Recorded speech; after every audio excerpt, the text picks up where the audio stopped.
being camouflaged is great if you're going to be still, but as part of your next mission, you're going to have to be moving through an area, and you want to move in a way that doesn't draw attention and doesn't make a bunch of noise. Okay. So first we're going to pay attention to the natural contours of the land, and we're going to try to move through low, shadowy spots. Is this where the other three people are?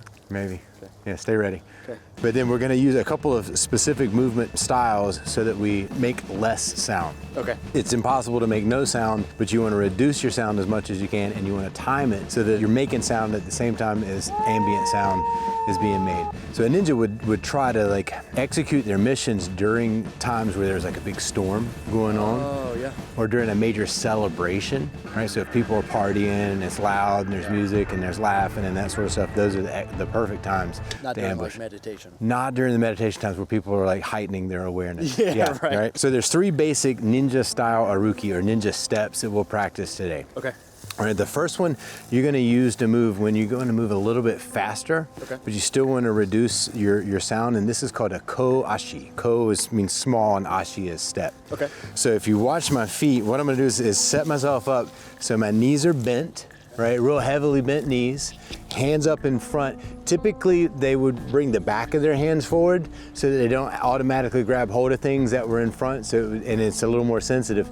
You're gonna bring your back foot so that the heel comes to the ground right in line with the toe of your front foot, and I'm gonna roll from the outside. So it's a small little step, knees bent. This probably looks really familiar if you're seeing teams move through. They get down, they sort of do these little steps like this, and they bend their knees, so it's deeply, deeply flexed. It's not silent because there's some speed to it, but this is how we're gonna move if we've got the luxury of some cover or some distance between us and our target. Yeah. We still don't wanna come like stomping through the woods and making a bunch of noise to alert everything, but this is gonna be your fastest way. Next is the Nuki Ashi. There's an animal in Japanese legend called a tanuki. They had a number of interesting tricks to disguise themselves, and we won't go over all of them, but you should look it up. It is fun to check out. Okay. But this Nuki Ashi, we're gonna bend our knees, we're gonna step forward the same, but we're gonna go down toe first, and you use it to like Figure out where you are. where you're gonna be, right? I wanna move anything that's gonna crack. Yeah. If I start to have something that's making some noise, I wanna be able to shift back and come and find that spot, Okay. right? So it's gonna be much slower. Much slower, right? If there's grass, you can move the grass out of the way. Yeah.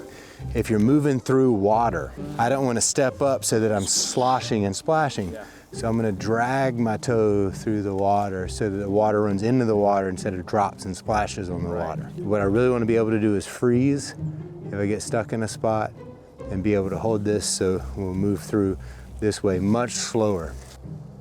So you can move much slower. Be more precise. It's called Indian leg wrestling. Okay. Right? So that one's called?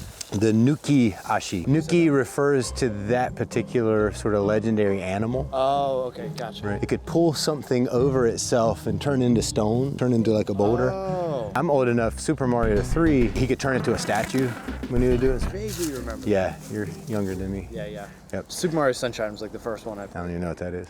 Oh, all right, so amazing game. the next one is sort of a famous one. You'll see this, and it looks a little silly if it's taken out of context, but it's called a Yoko Aruki, or a sideways walk. And if you watch like old ninja movies, or again, some stuff out of context, you'll see these guys that swing their hands like this and their arms in tight, and they move back and forth this way. There is something to the point of like moving your arms to like be more efficient with your movement. But I'm sensing what's going on. I'm potentially moving stuff out of the way. I can keep my eyes in one direction. I can check the front, check the back. We could move together. I'd imagine if you're moving through like brush too. It helps to move through brush that way, sort of sweep it clear. And then the interesting thing is my feet are facing this direction. The cool thing is if someone comes back later and finds your tracks, direction of travel is tricky to decipher. Yeah. They don't know if you're coming or going if you're here. So when you're in tight, you're sort of in tight like this, and you press, and you can use and get stuff out of the way, and you can move, and I can scan. And this is called Yoko Aruki. West Side Story. Yes, you got to snap. So those are the 3 stepping methods, right? Okay.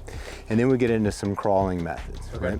So if we drop down all 4s here, we got a high crawl. Right? So again, I don't want to drag, so I get my hands down. knees up off the ground just a little bit, right? So you gotta be a little coordinated. Opposite hand and foot together, right? Opposite hand and foot. And this is a high crawl, right? Okay. And then we got a low crawl, so drop down, right? Arms together, Okay. toes underneath. You're gonna lift up Okay. and inch forward about 7 inches.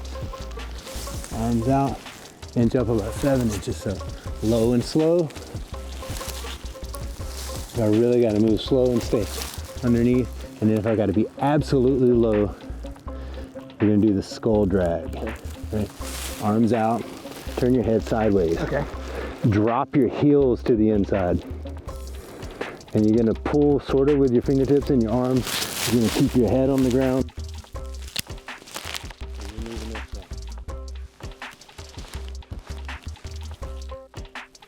So as you're moving, nothing picks up. Yeah. Your hands slide along the ground. Okay. Your head stays on the ground. And this is when you're moving through the lowest, slowest cover. Okay. Right? Yep. Any questions? No, I think I'm okay. All right, we're gonna put it to the test. Okay.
Dang.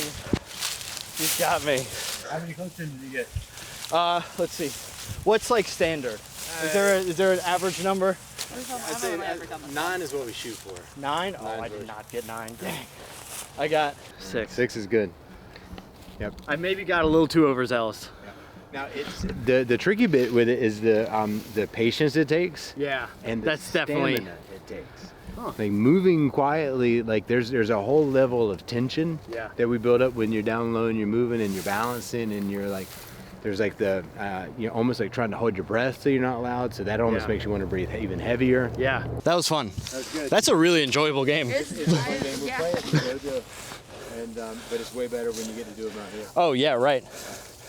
Dang. That was cool.